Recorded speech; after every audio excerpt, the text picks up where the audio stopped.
Okay, Roger, I had to show you this from the front-on view. This is your swing 2 or 3 times. And again, you can't change your whole golf swing, but I just wanted to show you this so you could see the difference. This is David Toms on the right that I'm going to compare you with. But I want you to look, see this little chicken wing here? You can look this up on the internet, golf and a chicken wing, but that's what they call that. And that's something you can work on later. These are just little things you can work on, but if you look at his swing, you won't see that chicken wing when he comes through. You'll also see his hands are up high. See how high his hands are? So let's walk through this step by step and take a look at it. Okay, the takeaway, it's not bad here if you look at it. Everything looks good. You're not in trouble here. This looks really good. Okay, take him back again. I'm looking at the position of the club and the hands. Good here, good here. Look at that. Really good. Same thing, look at the club face. This looks good. Hands look good. Everything looks good here. You've got your head down a little too much, but that's okay. But bringing it back, this looks good. And right here, this isn't bad at all. So, Roger, this is good here. This is really good, but this is where all the trouble starts. But again, you can't change your whole golf swing, like I said. But as you start to get up here, you can see he's cocking his wrist, and look how his right elbow has disappeared behind, and you're going to see the left one come up, and the right one's you're even going to see the bottom of his elbow. See that?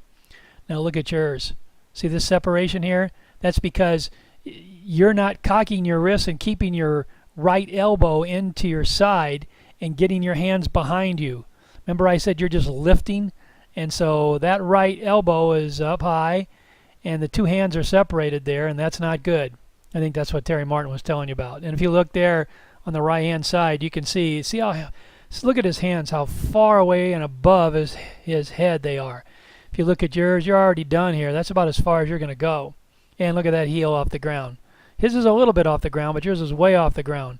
Look at your knee. See how your knee is all bent? Now I'm going to start you down and start him down. He's getting his weight on his left side.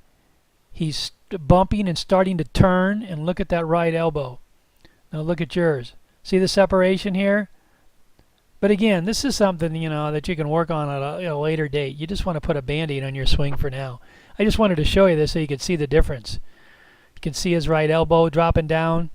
You can see that you're starting to uncock your wrist. He's still got his cocked. That's where he gets all his power. You can see he's got all his weight on his left side, and his shoulders got a little tilt to him, and he's starting to drop the club from the inside. He's coming from the inside to hit the ball. You've already lost your wrist cock, and so the power is limited here.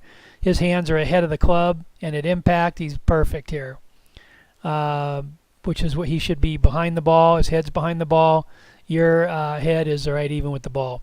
Here's the chicken wing. See it? You can look this up, like I said, but this chicken wing is not good. That's something you have to work on at a later time if you want to get better.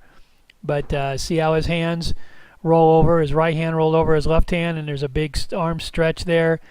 The club's going down the target line where you have this chicken wing, and there's all kinds of drills you'll see on the internet for the chicken wing. But that robs you of power and consistency. So I just wanted to show you this. Look at your hands, look at his hands. If you're watching this in full screen, you can really see it well. But again, we're not gonna turn you into a pro player. But I just wanted you to see the difference here. Your swing, you can see how you kind of quit on it and stop the swing short of following down the line, down the target line. But anyway, this is just something to look at. And again, I think you're on the right track. You just, you got to crawl before you walk. And we'll just put a little Band-Aid on there and just see if we can get you a little better. All right, hope you like this.